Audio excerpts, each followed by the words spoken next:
13장 1절로 17절 교독할 때 제가 먼저 읽도록 하겠습니다.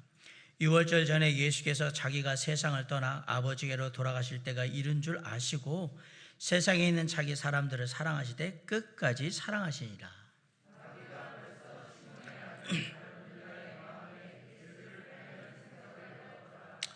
저녁 먹는 중 예수는 아버지께서 모든 것을 자기 손에 맡기신 것과 또 자기가 하나님께로부터 오셨다가 하나님께로 돌아가실 것을 아시고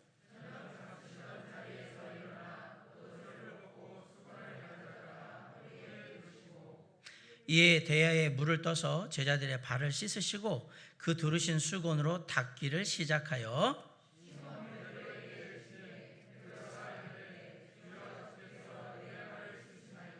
예수께서 대답하여 이르시되 내가 하는 것을 네가 지금은 알지 못하나 이후에는 알리라.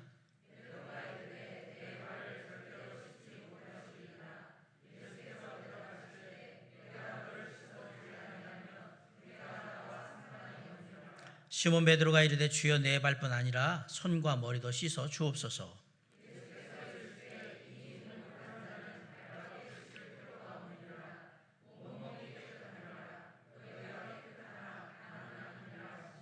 이는 자기를 팔 자가 누구인지 아심이라. 그러므로 다는 깨끗하지 아니하다 하시니라.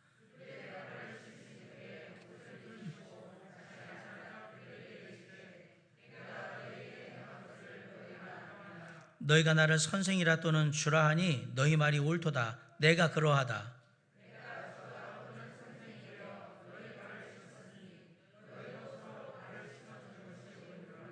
내가 너희에게 행한 것 같이 너희도 행하게 하려 하여 본을 보였노라.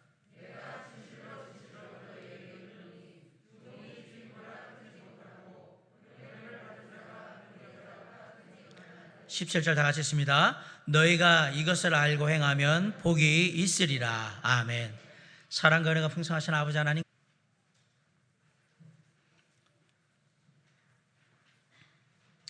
세계 제2차 세계대전이 일어나고 그 전쟁의 회영들 속에서 미국도 참전을 하게 됐을 때 미국의 많은 청년들이 전쟁에 참가해서 전쟁터의 이슬로 사라졌습니다.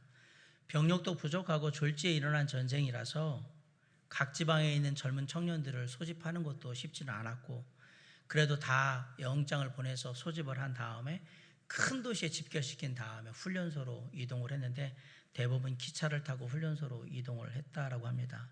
근데 사람들이 낮에 젊은 청년들이 막 이렇게 기차를 타고 움직이는 걸 보면 마음이 동요되고 혼란스러울 것 같아서 항상 젊은 청년들을 모을 때는 저녁 시간에 모아서 밤늦은 시간에 기차를 통해서 훈련소로 가는 그런 방법들을 채택했다고 해요.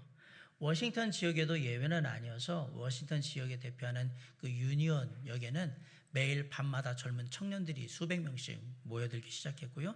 그들은 훈련소로 가기 위해서 기차를 기다리며 그 플랫폼에서 기다리고 있었는데 이것을 알고 있던 시민들이 나와서 그 청년들에게 물도 나눠주고 커피도 나눠주고 코코아도 타주고 이렇게 편의를 제공하는 일들을 했다고 합니다. 그런 시민들 가운데 밤마다 기차가 떠날 때까지 다리를 쩔룩쩔룩 거리면서 코코아를 담은 쟁반을 가지고 이렇게 봉사하던 섬기던 노인이 한 분 계셨어요. 어떤 때는 임시로 마련된 주방에서 코코아를 끓이기도 했고 그리고 그 다 끓여진 코코아를 이렇게 머그잔에 담아서 청년들한테 갖다 주면서 따뜻하게 마시면서 기차 기다리라고 이렇게 섬겼던 겁니다. 오늘도 마찬가지로 그 일을 하고 있었는데 따뜻한 코코아를 가지고 쟁반을 가지고 이렇게 청년들 한 사람 한 사람들한테 하고 있었는데 어느 한 청년이 유심히 그 노인을 이렇게 쳐다본 거예요. 얼굴을 유심히 봤는데 이 노인이 보통 사람이 아닌 거였어요. 그 노인이 누구였냐면 미국 역사상 유일무이하게 사선에 성공한 대통령 프랭클린 루즈벨트 대통령이었던 겁니다. 그래서 혹시 루즈벨트 대통령 아니십니까? 그러고 물었더니 그 노인이 씩 웃으면서 맞네 그러면서 계속 일을 하는 거예요. 루즈벨트 대통령은 39살에 늦게 소아마비에 걸려서요. 다리를 이렇게 절룩절룩 이렇게 불구가 돼버립니다. 육체적으로 사실 자유로운 사람도 아니고 오래 걷거나 오래 서 있으면 상당히 힘든 그런 상황이었는데 그럼에도 불구하고 자신의 국민, 그것도 젊은 청년들이 전쟁터에 나가서 인류의 자유를 수호하기 위해서 나가서 죽음을 맞이하는 그런 곳에 대통령으로서 책임이 있다라고 생각하고 내가 어떻게 조금이라도 그들을 섬겨줄 수 있을까, 함께 할 수 있을까라고 생각했던 것이 바로 기차역에 나와서 밤마다 기차가 떠날 때까지 그 청년들에게 코코아를 나눠주는 그 일을 했던 겁니다. 자신의 대통령이 친히 기차역에 나와서 자기들에게 따뜻한 코코아를 타주면서 정말로 잘 싸우고 살아서 돌아오라고 그렇게 격려했을 때 그 얘기를 들은 이 청년들의 사기는 아주 대단했다라고 얘기를 합니다. 예수 그리스도께서 우리에게 보여주신 리더십이 바로 이런 섬김의 리더십입니다. 십자가에 달려서 당신의 마지막을 맞이하실 때까지도 예수님께서 가장 관심을 가졌던 것은 당신의 죽음이나 십자가의 고난이 아니라 내가 어떻게 하면 더 많은 영혼들, 사람들을 섬길 수 있을까? 그것이 예수님의 마지막까지의 관심사였던 겁니다. 오늘 본문을 보면 이런 예수님께서 제자들의 발을 씻기시는 장면이 등장을 하고 있습니다. 근데 이게 과연 일회성 이벤트였는지 원래 예수님이 이렇게 섬기는 것에 대해서 그냥 늘상 그렇게 했던 모습인지 우리가 궁금해지죠. 그런데 감사하게도 이것이 원래 예수님께서 늘 하셨던 모습이며 그런 모습을 가진 예수님이었다라는 걸 증명할 수 있는, 추측할 수 있는 근거가 있습니다. 우리 1절 다 같이 한번 읽어볼까요? 시작. 유월절 전에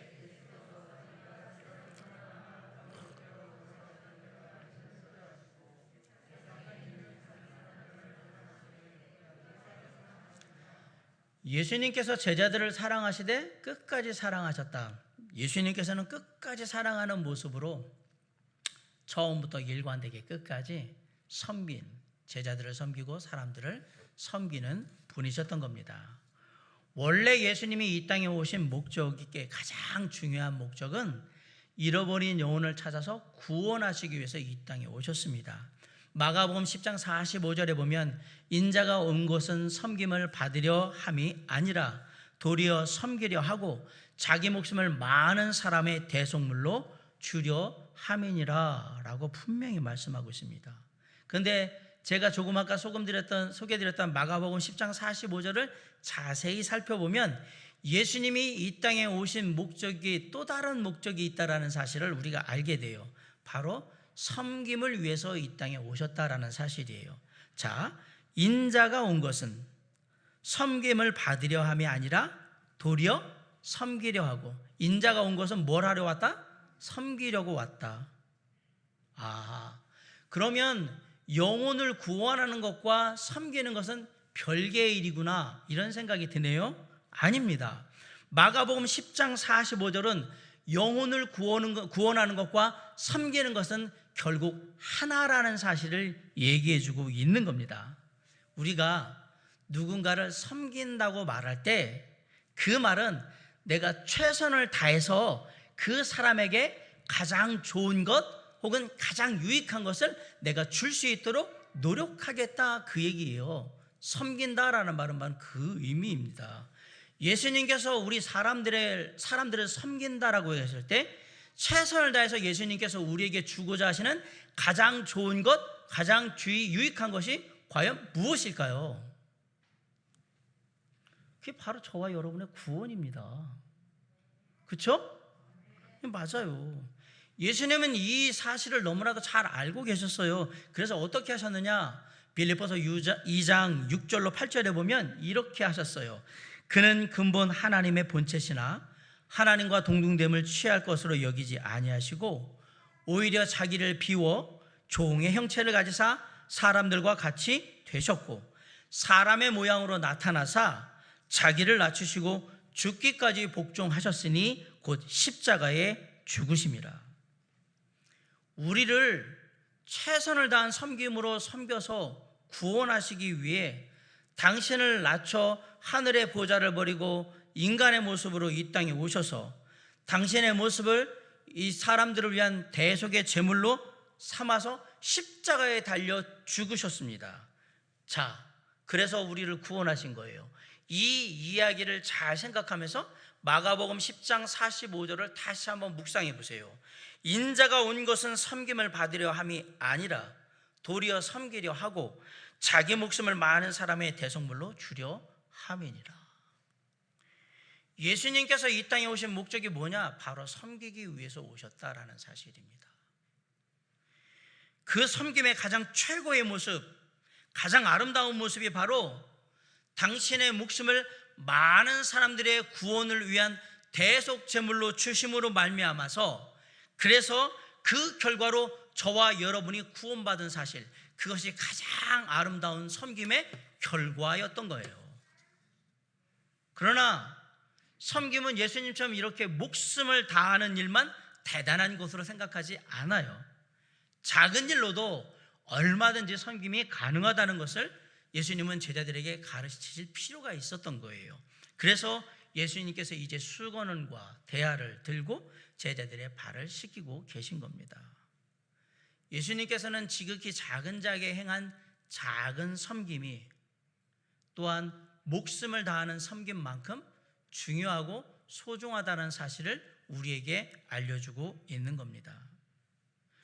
제가 2주 전에 교회에 나오는데 아침에 출근할 때 주일날 제가 차를 이렇게 딱 하려고 했는데 옆에 차가 한 대 있었는데 애기 엄마하고 한 3살 정도 되는 애기하고 이렇게 손을 잡고 있는데 차를 밀으려고 하는데 이게 쉽지 않잖아요. 애기는 또 잡고 있고 이게 놓고 잠깐 하기엔 좀 위험한 것 같으니까. 그래서 제가 밀어드릴 테니까 잠깐 기다리시라고 그래서 앞에 있는 차를 제가 쭉 밀어드렸어요. 그랬더니 고맙다고 얘기하시더라고요. 아, 괜찮습니다. 그래서 저는 그냥 왔어요. 저는 그냥 당연히 그렇게 섬겨야 될 거라고 생각했던 거예요. 애기 엄마와 어린 아이가 있으니까. 어느 비 오는 날 한 교회가 있었는데 그 교회는 도로가에 있었습니다. 도로가에 그 횡단보도를 건너서 아이들이 많이 아동부 주일학교 시간에 왔는데 비 오는 날 어느 날 장로님 한 분이 우산을 쓰고 나가서 그리고 어린이 보호라고 생긴 깃발을 들고 횡단보도에서 이렇게 막 흔들고 있었던 거예요. 그런데 아빠 차를 타고 교회에 오고 있던 어떤 어린아이가 그 장면을 봤어요. 그리고 마음속에 담았어요. 그리고 선생님한테 나중에 그 얘기했어요. 오늘 오는데 장로님이 그렇게 하고 계셨다라고. 그러면서 뭐라냐면 나도 다음에 꼭 사람들을 섬기는 사람이 될 거예요 라고 얘기했어요. 작은 거지만 그 섬김은 소중한 거였던 겁니다. 우리가 생각할 때 제가 예전에도 얘기했잖아요. 자동차를 세울 때, 주차를 할 때 옆 사람의 문을 잘 열 수 있도록 그렇게 배려하고 내가 좀 좁은 데로 나가더라도 그렇게 해줘야 되는 거예요. 그걸 살피고 하는 거, 그거 다 섬기는 겁니다. 엘리베이터 탈 때 몸 불편하신 분들 먼저, 뒤에 있는 분들 먼저 타게 하시고, 짐 들고 있는 분들 먼저 타게 하시고, 그리고 나는 나중에 타더라도 그렇게 하는 것, 그런 것들 다 교회 봉사할 때도 마찬가지예요. 남들이 하기 싫어하고 귀찮아하는 것, 내가 자원해서 하는 것, 다 이거 섬기는 마음에서 나오는 것들입니다. 뭐 주보나 쓰레기 같은 거 뭐 이렇게 막 떨어져 있으면 그냥 주워서 내가 다 버리죠. 당연한 것 같지만 이건 다 섬기는 거예요. 누군가의 손을 덜어주는 일들이거든요. 작은 섬김이지만 이런 섬김 하나하나가 결국 내가 예수님이 이 땅에 오신 목적을 잘 기억하며 살고 있다라는 얘기를 증명하고 있는 겁니다. 예수님께서 섬김을 위해 이 땅에 오셨다는 사실을 잊지 마시기 바랍니다. 예수님께서 섬김을 위해서 이 땅에 오셨다는 사실을 늘 기억하고 삶 가운데 가정에서나 일터에서나 어느 곳에 있든지 섬김의 정신으로 하루하루 축복받는 마음으로 최선을 다해서 섬김의 삶을 사는 저와 여러분이 될 수 있기를 주님의 이름으로 간절히 축원합니다. 오늘 본문에 보면 예수님께서 제자들의 발을 씻기시는 장면이 나오는데 그 장면을 잘 이해하려면 그 당시의 관습을 우리가 좀 이해할 필요가 있어요. 예수님이 사역할 당시 그 일반적인 유대의 관습은 유대가 보통 더운 날씨이기 때문에 샌들을 신고 다닌단 말이에요. 샌들을 신고 다니니까 여러분 아시지만 그냥 슬리퍼라고 생각한다면 발이 쉽게 더러워지잖아요. 그래서 집에 들어갈 때에는 문 옆에 항상 물동이와 대야를 뒀던 거예요. 그래서 귀한 손님이 집 안에 들어올 때에는 주인이 직접 나가서 귀한 손님의 발을 씻겨주기도 하고, 때로는 종을 시켜서 발을 씻겨주기도 하고, 때로는 그러지 않고 그냥 들어가는 손님이 자기가 발을 씻고 들어가기도 하고, 그렇게 했던 거예요. 그래서 항상 보통 집에 문 옆에 보면 물동이와 대야가 마련돼서 발을 씻도록 해놨던 겁니다. 그래서 누가복음 7장에 보면 예수님이 시몬이라는 바리새인의 집에 초청받아서 갔을 때에 집주인인 시몬에게 이렇게 얘기해요. 내가 네 집에 들어올 때 너는 내게 발 씻을 물도 주지 아니하였다라고 책망합니다. 그건 기본적으로 준비될 것 자체가 안 돼 있었다. 너는 손님을 맞을 수 있는 준비가 되어 있지 않았다라고 지금 얘기를 하는 거거든요. 그런데 여기 똑같은 장면이 또 나오는 거죠. 자신들의 스승이신 주와 또 선생이라고 불렀던 예수님이 지금 함께 계신데도 불구하고 아무도 예수님의 발을 씻겨드려야 된다는 생각을 아무도 안 하고 있는 겁니다. 신경 쓰지 않고 있었다는 사실이에요. 3절에 보니까 예수님이 저녁 먹는 중에 일어나셔서 제자들의 발을 씻기기 시작했다라고 되어 있는 것을 봅니다. 사실 발 씻기는 일은 언제 해야 되는 일이냐? 집에 들어오기 전에 해야 되는 일인 겁니다. 아마도 예수님은 그냥 들어오셔서 제자들이 어떻게 하는가 그냥 두고 보고 싶으셨을 거예요. 예수님이 꼭 발 씻기를 받으셔야 되겠다 이 생각이 아니라 너희들이 과연 어떤 섬김의 자세를 갖고 있는가 아마 보고 싶으셨을 거예요. 그래서 쭉 있었는데 아무런 반응이 없네요. 생각이 없네요. 제자들은 그 누구도 움직이지 않아요. 그래서 마침내 저녁 드시던 자리에서 일어나서 제자들의 발을 씻기는 거예요. 저녁 먹는 중에 일어나셨으니까 어떤 사람은 지금 저녁을 다 안 먹고 있는 중, 그러니까 저녁 식사가 아직 끝나지 않았을 가능성이 되게 많아요. 하지만 십자가에 달리시기 전에 마지막 만찬으로 이제 제자들과 마지막 시간을 함께하는 예수님의 입장에서는 서둘러 당신의 식사를 끝내시고 이 소중한 기회를 통해서 참된 섬김이 무엇인가 제자들에게 가르쳐 줘야 되는 그런 시간으로 사용하셔야만 되는 거예요. 그래서 마침내 제자들의 발을 다 씻기셨어요. 물론 중간에 베드로와 에피소드도 있었어요. 베드로가 잘못 이해해가지고 멍청한 얘기를 하는 바람에 그 에피소드가 있었지만 그러나 발을 다 씻기셨어요. 그리고 예수님께서 당신의 속마음을 드디어 제자들에게 얘기하십니다. 자, 15절 우리 15절 다 같이 한번 읽읍시다. 시작.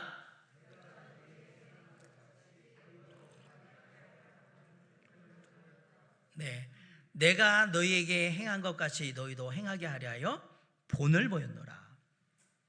예수님께서 제자들에게 직접 본을 보여주셨습니다. 본이 뭐냐? 어떤 사람이 어떤 행동을 따르도록 앞서서 먼저 보여주는 게 본이에요. 내가 할 테니까 잘 따라 봐봐. 그리고 이렇게 이게 본이에요, 본. 그러면 지금 예수님은 누가 당신을 따라 행하도록 보여주고 계신 거냐? 본을 보이고 계신 거냐? 그 대상이 누굽니까? 당연히 제자들 아니겠습니까? 근데 제자라는 말에 원래 담겨있는 의미가 뭐냐? 따르는 자, 영어로 말하면 follower, 따르는 자예요. 따르는 자. 그럼 예수님의 제자는 예수님을 따르는 자예요. 예수님의 가르침을 따라서 행하는 사람, 이 사람이 제자인 거예요. 베드로전서 2장 21절에 보면 이를 위하여 너희가 부르심을 받았으니 그리스도도 너희를 위하여 고난을 받으사 너희에게 본을 끼쳐 그 자취를 따라오게 하려 하셨느니라. 자취를 따라오게 하려고 하셨다. 우리가 예수 그리스도의 제자라면, 예수님이 우리의 선생님이라면 예수님의 본을 따라야 되는 것은 당연한 겁니다. 그래도 제자라면 오늘 베드로가 얘기한, 사도 베드로가 얘기한 것처럼 섬기는 흉내라도 좀 낼 줄 알아야 되는 거 아닐까요? 우리에게 섬김의 본이 되신 예수 그리스도께서 우리가 당신의 자취를 따라오도록 하기를 위해서 본을 보이셨다. 그 예수님의 마음을 다시 한번 깊이 헤아려 보시기 바랍니다. 섬기긴 섬겨야 되는데 왜 우리는 예수님께서 말씀하신 대로 섬기지를 못할까요? 예수님을 따라 섬기는 삶이 힘들기 때문에 그렇습니다. 마태복음 26장 41절에 보면 예수님이 제자들한테 이렇게 얘기해요. 마음은 원이로되 육신이 약하도다. 내 한몸 편하기 위해서 우리는요, 힘든 거, 짜증나는 거, 괴로운 거, 어려운 거, 고난당하는 거 이거 싫어합니다. 내 한번 편하게 하면 다 하지. 이걸 내가 굳이 왜 하나. 그리고 지금 코로나19라는 상황 속에서 내 몸 하나 추스리고 우리 가족 하나 돌보기에도 힘들고 버거운 것 같은데, 이런 때에 다른 사람을 돌본다? 섬긴다? 이거는 사치인 것 같기도 하고 무모한 짓 하는 것 같은 그런 생각이 들 거예요. 그래서 생각하는 게 뭐냐? 눈에 섬겨야 될 게 보여도 못 본 채 하고, 내가 어떻게 섬겨야 된다는 걸 알아도 모르는 채 그냥 그렇게 넘어가는 겁니다. 그러면서 얘기하는 겁니다. 지금 상황이 이런 걸, 처한 현실이 이런 걸. 그게 우리의 일반적인 반응이라는 사실이에요. 제자들이 지금 그렇게 하고 있는 거예요. 뭐 상황이 이러니까. 그러니까 모여서 하는데 전혀 생각이 없어요. 예수님이 와 계신데도 예수님을 섬겨야 된다는 생각이 없어요. 예수님의 발을 씻겨드려야 되는 생각도 없고, 그냥 아무 생각 없이 준비된 밥 먹고 옆에 사람하고 그냥 얘기 나누면서 떠들고 그러면서 그냥 시간을 보내고 있는 거예요. 아무 신경을 쓰지 않는단 말이에요. 주변의 사람들을 먼저 살피고 그들을 섬기는 것이 예수님께서 우리에게 보신 귀한 본보이김에도 불구하고 우리는 그렇게 하고 있지 않은 것입니다. 그리고 그런 예수님을 생각할 때 우리는 예수님이 뭘 우리에게 말씀하셨는지에 대해서 잘 모르고 있던 겁니다. 사랑하는 성도 여러분, 예수님은 섬기기 위해서 이 땅에 오셨고요, 그리고 직접 섬김의 본을 우리에게 보여주셨습니다. 우리가 섬기면 사람들이 주님을 알게 됩니다. 코로나19의 시대에서는 입술로 전도하는 게 아닙니다. 섬김으로 전도하는 거예요. 내 삶에서 입 다물고 묵묵히 주님이 우리를 섬기셨던 마음을 본받아서 그 본을 따라서 계속 섬기면, 지금 사람들이 교회와 하나님과 성도들에 대해서 했던 냉랭하던 마음이 어느 순간 따뜻하게 조금씩 바뀌게 될 겁니다. 예수님이 우리에게 본을 보이셨던 그 섬김의 본을 따라서 사람들을 섬김으로 주변의 사람들이 우리 주 예수 그리스도를 알게 되고 하나님에 대해서 관심을 가질 수 있도록 삶의 현장에서 날마다 섬김을 위해서 힘쓰고 애쓰는 저와 여러분이 될 수 있기를 주님의 이름으로 간절히 축원합니다. 이렇게 예수님께서는 우리의 섬김을 격려하시기 위해서 섬김의 본을 보여주셨어요. 그리고 우리에게 이렇게 얘기하십니다. 서로 섬기라고 명령하셨습니다. 우리 14절 다 같이 한번 읽읍시다. 시작. 내가 주와 또는 선생이 되어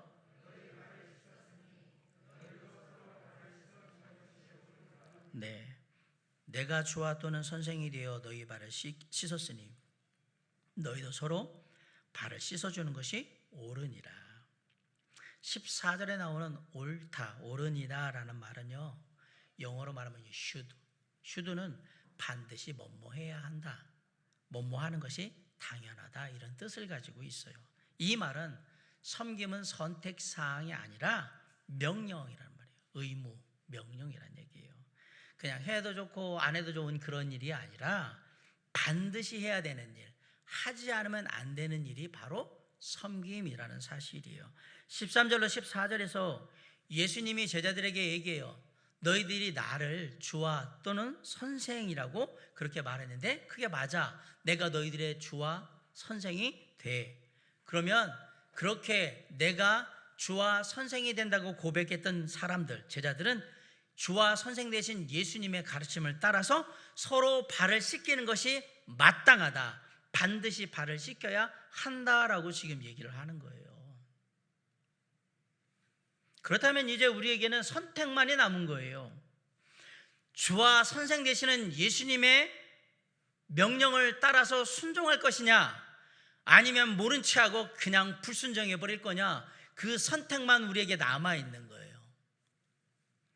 그리고 예수님은 우리가 어떤 선택을 하는지 지금 지켜보면서 기다리고 계신 겁니다. 물론 예수님의 말씀처럼 서로 섬기라는 말이 이걸 실천하는 것이 그렇게 말처럼 쉬운 것은 아니라는 사실을 제가 잘 압니다. 누구를 섬겨야 되지? 언제 섬겨야 되지? 어떻게 섬겨야 되지? 이게 진짜 하나님이 원하시는 기뻐하시는 섬김일까? 라고 생각하면 실제적으로 우리가 고민할 게, 섬김에 대해서 고민할 게 정말 많아져요. 그럼에도 불구하고 이 고민을 다 넘어서 반드시 우리는 주님이 우리에게 말씀하신 서로 섬기라는 명령을 행해야 될 책임과 의무가 있다라는 사실입니다. 왜냐하면 믿는 자에게 섬김은 선택이 아니라 명령이요, 책임이요, 의무이기 때문에 그렇습니다. 예수님이 이 땅에 오신 목적이 뭐라고요? 섬기기 위해 오셨다고 제가 말씀드렸잖아요. 물론 여러 성도님들이 이런저런 모습으로 교회 안에서 성도들에게, 그리고 교회 밖에서 주변의 이웃들에게, 또 직장의 동료들에게 정말 주님의 마음으로 열심히 그들을 배려하고 섬기기 위해서 노력해 오셨다는 사실을 저는 여러 차례 들어서 잘 알고 있습니다.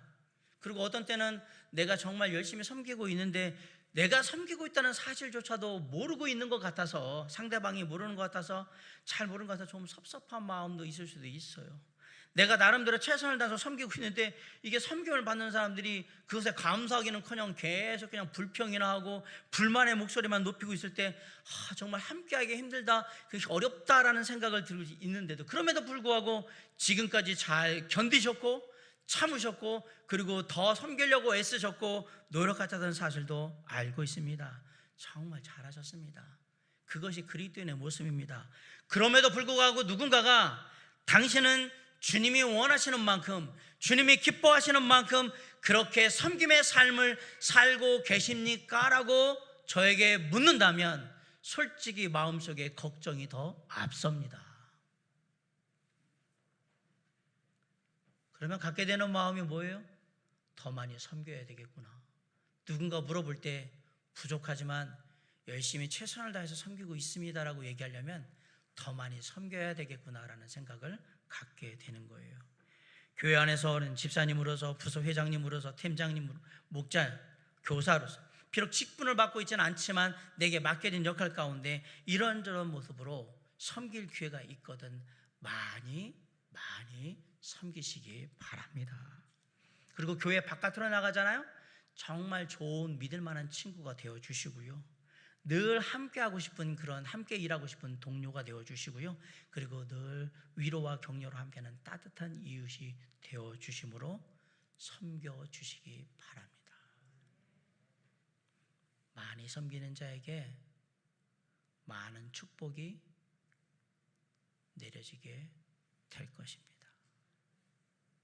사람은 심은 대로 거두게 될 것이고요, 적게 심으면 적게 거둘 거고요, 많이 심으면 많이 거두게 될 겁니다. 어떤 분이 그런 표현을 썼더라고요.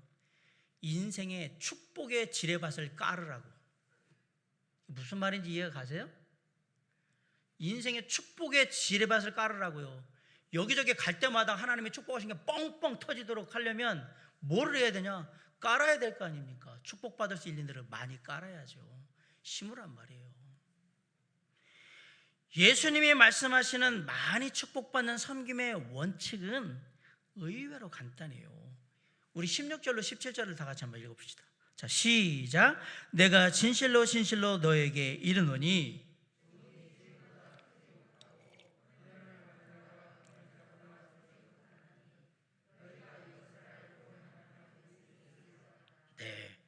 종이 주인보다 안 크다, 보냄을 받은 자가 보낸 자보다 크지 못하다. 이 말이 무슨 말이냐? 굳이 다른 사람을 섬기지 않아도 되는 위치와 힘을 가진 사람을 섬기는 게 훨씬 더 복되고 귀하다, 지금 이 얘기를 하려고 하는 거예요. 니들이 그걸 알고 행하면 복이 있으리라. 내가 이 나이 들어가지고 내가 이 일을 해야 돼? 내가 이런 지금 위치에 있는데 이 일을 해야 돼? 그런 사람이 해야 그게 더 축복받는 일이라고 지금 얘기하는 거예요. 섬김은 더 가진 사람이 덜 가진 사람한테 섬기는 거예요. 강한 사람이 약한 사람을 섬기는 겁니다. 높은 사람이 낮은 사람을 섬기는 겁니다. 먼저 된 사람이, 성숙한 사람이 먼저 나중된 사람, 아직 미성숙한 사람을 섬기는 거예요. 평안하고 안정된 사람이 불안하고 불안정한 사람을 섬기는 거예요. 이게 성경의 원칙이에요. 세상은 거꾸로고, 그러니까 세상의 원칙대로 섬김을 하면 안 돼요. 섬길 수가 없어요. 그때는 대접만 받게 된단 말이에요. 하나님의 원칙은 간단해요. 세상의 원칙을 바꿔서 섬기시면 됩니다. 나이 든 사람이 더 본을 보이고, 먼저 된 사람이 더 본을 보이고, 내가 더 많이 아는 사람이 더 잘하려고 열심하고, 그러면 그것이 이 사회를 아름답게 만들고 따뜻하게 만드는 거예요. 자, 지금 요즘 막 LH 땅 가지고 그러고 정치인들은 아주 지겹잖아요. 왜 그래요? 앞에 선 사람들, 먼저 한 사람들이, 본이 돼야 될 사람들이 우리만도 못하다고 생각하니까 삶에 짜증나는 거예요. 화가 나고. 잘 보세요. 세상은 그렇게 돌아갑니다. 그러나 하나님의 원리는 그렇게 돌아가는 게 아닙니다. 반대로 돌아가야 되는 거예요. 미국의 명문 하버드 대학교와 예일 대학교의 교수로 계셨던 분이 있습니다. 그런데 어느 날 이분이 교수의 자리를 내려놓으시고요, 캐나다 토론토에 있는, 근처에 있는 정신박약 지체 장애인들을 섬기는 공동체, 라르시라는 공동체에 봉사자로 들어가게 됩니다. 주변에, 여러분 아시는 하버드 대학교나 예일 대학교 교수라고 그러면 그냥 종신직인데, 그걸 놓고 나가니까 주변의 사람들이, 교수들이, 아니 뭐하러 그 교수직을 놓고 거기를 들어가서 섬기려고, 봉사를 하려고 하냐고 막 그러니까 웃기잖아요. 이 사람이 누구냐? 영성신학자인 헨리 나우엔이라는 사람입니다. 근데 그분이 대학교를 떠날 때 주변의 사람들한테 이렇게 얘기하고 대학교를 떠났어요. 높은 자리에 있을 때 예수님을 만날 수 없어서 이제 예수님을 만나기 위해서 낮은 자리, 섬김의 자리로 가려고 합니다. 그러고 갔어요. 그리고 평생 정신박약 지체 장애우들을 섬기고 그렇게 죽었습니다. 교회 직분자로서 우리가 저도 목회자지만 집사님들, 우리 회장님들, 또 목자님들, 교사들 열심히 사역을 돕고 있는데 때때로 이게 지치고 힘들 때가 많죠. 나만 꼭 이렇게 섬겨야 되는 건가? 내가 이런 얘기 다 들으면서 이렇게 해야 되나? 나도 지금 힘들어 죽겠는데? 라는 생각이 밀려올 때도 있고, 열심히 섬긴다고 티도 안 나고, 남들은 알아주지도 않고 칭찬도 안 하는데, 대충 하고 말지 내가 이렇게 열심히 다 섬길 이유가 뭐가 있어? 맨날 섬기면 이것밖에 안 해주냐고 맨날 불평이나 하고. 그럼에도 불구하고 내가 섬겨야 될 영혼들이 있고 내게 맡겨진 섬김의 직분이 있기 때문에 시편 126편 6절에 시편 기자의 말처럼 기쁨으로 단을 거두어 돌아올 때까지 묵묵히 참고 견디면서 때로는 울면서 섬김의 씨앗, 수고의 씨앗을 뿌리러 나가는 겁니다. 울며 씨를 뿌리러 나가는 심정을 아십니까? 주님이 나가실 때 주님은 목숨을 내놓고 나가셨어요. 섬김을 위해서. 우리가 그 마음을 안다면 섬김이 어떤 것인가를 다시 생각하게 될 거예요. 우리가 때때로 정말 우리가 맡겨진 일 때문에 우리가 해야 될 일들, 직분 때문이라도 그 섬김의 자리에 눈물을 흘리면서 그 섬김의 씨앗을 뿌리러 나가면 그때 주님이 우리를 만나주시고 우리에게 이렇게 얘기할 거예요. 나도 너처럼 힘들었단다. 나도 목숨을 다해서 구원의 섬김을 하려고 할 때 겟세마네 동산에서 기도하는데 너무 힘들어서 아버지한테 내 잔을 좀 옮겨달라고까지 그렇게 했었는데 그 시간을 견디고 마침내 십자가에 달려 죽었을 때 인류의 구원이라는 영원한 생명이라는 하늘의 소망이라는 기쁨의 단을 나를 믿는 자녀들에게 줄 수 있었단다. 나를 믿고 조금만 더 힘을 내고 끝까지 섬겨주기 바래 라고 주님이 말씀하지 않으실까요? 우리 주님께서 하늘의 보좌를 다 버리시고 인간의 모습으로, 종의 모습으로 이 땅에 오셔서 우리를 섬기고자 당신의 모든 것을 내어주시고 이제 당신을 따르는 제자들에게 당신과 같은 섬김의 삶을 살라고 명령하고 계신 것입니다. 그러면 이제 우리도 저녁 식사 자리에서 일어나서 겉옷을 벗고 수건을 두르고 대야를 들고 섬길 시간이 됐다고 생각하지 않으십니까? 이제는 늘상 섬김만 받는 자가 아니라 도리어 섬기는 자로서의 기쁨과 보람과 축복을 누려야 할 때가 되었다고 생각하지 않으십니까? 말씀을 준비하다 이 찬양이 생각이 났어요. 해같이 빛나리 라는 찬양이. 당신의 그 섬김이 전국에서 해같이 빛나리. 당신의 그 겸손이 전국에서 해같이 빛나리.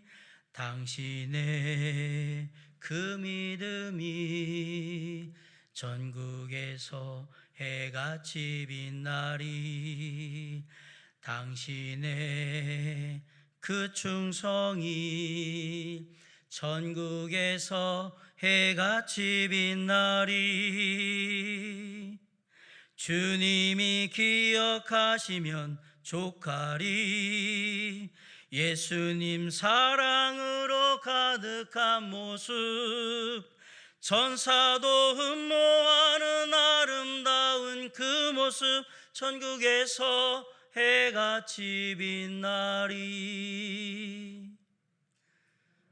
섬김의 삶으로 천국에서 해같이 빛나시기 바랍니다. 사랑하는 성도 여러분, 우리의 삶의 마지막 소망은 하나님의 나라에 가서요 해같이 밝게 빛나는 삶입니다. 하나님의 놀라운 축복이 이곳에 있습니다. 섬기는 자에게 주님께서 축복하시고 영원한 하나님의 나라 천국에서 해같이 빛나게 하실 것입니다. 비록 우리가 부족하고 연약해서 이 땅에 살아갈 때에 주님이 원하시는 만큼, 기대하시는 만큼 다 못 섬길 수도 있습니다. 그게 너무나도 안타깝고 아쉬워서 정말 마음의 회한이 될 수도 있습니다. 괜찮습니다. 주님이 우리의 마음 다 아십니다. 우리가 진짜 예수 그리스도를 닮아서 섬기는 마음으로 서로를 바라보고 우리의 가족들을 바라보고 우리의 친형제 자매들을 바라보고 일터의 동료들을 바라보고 주변의 이웃들을 바라보며 최선을 다하며 주님의 섬기는 본받기 원한다면 주님이 그 마음 다 아시기에 괜찮다, 수고했다, 열심히 했어, 잘했다라고 우리의 등 툭툭 두드려 주시고 천국에서 우리를 해같이 빛나게 해 주실 것입니다. 사랑하는 성도 여러분, 예수님이 이 땅에 오신 이유는 섬기기 위해서 오셨는데 놀랍게도 예수님은 목숨을 다하는 섬김으로 우리를 구원해 주셨습니다. 그 예수님께서 직접 그 목숨을 다한 구원만큼이나 소중한 작은 섬김들이 이 땅의 삶에 우리에게 필요하다라고 말씀하셨고 그 귀한 교훈을 제자들의 발을 씻기심으로 보여주셨습니다. 우리는 세상을 살아갈 때 제자들처럼 아무 생각 없이 섬김에 대한 아무런 마음 없이 그냥 살아갈 때가 많은데 주님이 우리에게 얘기하시는 거예요. 그럴 때일수록 더욱 정신 차리고 더욱 집중하여서 내 주변에 내가 섬겨야 될 사람, 꼭 그것이 물질이나 어떤 육신의 수고가 아니라도 나의 마음이 담긴 입술의 말 한마디든 어떤 손짓 하나 몸짓 하나일지라도 그런 마음으로 주변의 사람들을 먼저 섬기고 나아가기를 바란다라고 말씀하시면서 우리에게 본을 보여주셨습니다. 그리고 우리에게 명령하셨습니다. 이제 우리의 선택은 하나입니다. 할 거냐 말 거냐. 주님께서는 우리에게 얘기하셨습니다. 너희가 나를 주와 선생으로 부른다면, 너희가 나의 제자라면 너희는 나의 본을 따라야 하리라. 서로 섬겨라. 그곳에 하나님의 축복이 함께 할 것이다. 코로나19의 상황 속에서 세상에 사는 방법과 바꿔서 거꾸로 살아봅시다. 나 챙기기 바쁜 이때에 내 거 조금 뒤로 미루고 다른 사람, 나보다 더 급하고 어려운 사람이 있는가 보고 그들을 섬기고자 하는 마음으로 그들을 위해서 기도하고 격려와 위로의 말을 던지고 할 수 있다면 정말 식사라도 함께하고 차라도 한 잔 마시면서 마음을 나눠주고, 그래서 그들이 예수를 알게 하고 하나님께 관심을 갖게 함으로 날마다의 우리의 삶의 섬김의 귀한 흔적을 통해서 예수 그리스도가 증거되고 하나님의 영광이 우리의 삶을 통해서 나타나므로 섬김을 통해 하루하루의 삶을 승리하는 저와 여러분의 삶으로 주님께 아름답게 드려줄 수 있기를 주님의 이름으로 간절히 축원합니다. 기도하시겠습니다. 사랑과 은혜가 풍성하신 아버지 하나님,